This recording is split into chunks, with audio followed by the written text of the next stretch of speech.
यांनी सुरू केलेला नारळी सप्ताह आहे आणि हा सप्ताह पिंपळनेरकरांना अचानकपणे बाबांनी दिलेला आहे।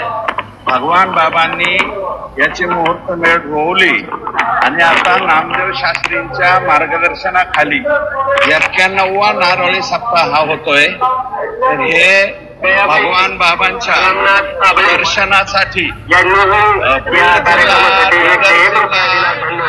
आणि बाहेरच्या संपूर्ण महाराष्ट्रातला भगवान बाबांना मानणारा भक्त आणि तळागाळातल्या सर्व जाती धर्माचे लोक इथं बाबांच्या दर्शनासाठी आज आलेले आहेत।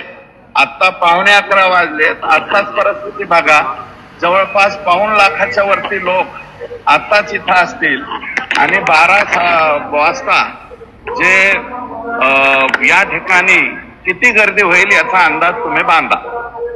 मात्र एकूण जर बघितलं तुमच्या मतदारसंघामध्ये 2 नारायण सप्ताह होतात, 3 होत आहेत। एक नारायण म्हणजे इथला भगवान बाबांचा नारायणगडाचा आणि गहिनीनाथ गडाचा वामन भाऊंचा म्हणजे नगद नारायण भगवान बाबा आणि आमचे वामन भाऊ या तिन्हीचे सप्ते या ठिकाणी माझ्याच मतदारसंघात होत आहेत आणि तिन्हीकडे आज बघा इथलं उरकल्याच्या नंतर मी नारायणगडाच्या तिकडे जाणार आणि नंतर 19 तारखेला परवा वामन भाऊंच्या तिथं जाणार।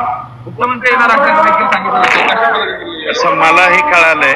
मी विचारलं तर त्यांनी मला म्हणले येण्याची शक्यता आहे आणि ते बहुतेक विठ्ठल महाराजांनी त्यांची वेळ त्या ठिकाणी घेतलेली आहे। तिथले ग्रामस्थ त्यांनी पण वेळ घेतलेली आहे। आम्ही इथेही त्यांना इन्व्हाइट केलं होतं, उपमुख्यमंत्री शिंदे साहेबाला इन्व्हाइट केलं होतं की हे दोन्ही सप्ते एकाच दिवशी येत आहेत तर तुम्ही इथेही येऊन जा। त्यांच्या ह्याच्यामुळे जमलं नाही।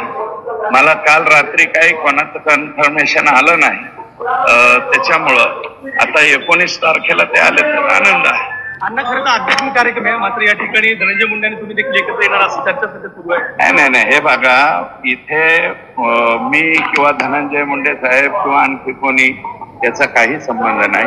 भगवान बाबांच्या चरणी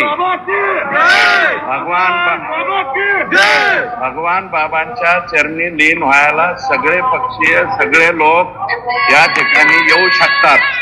आणखी कोणी ज्याला कोणाला इच्छा असेल आणि हे बघा अतिशय चांगलं वातावरण झालंय।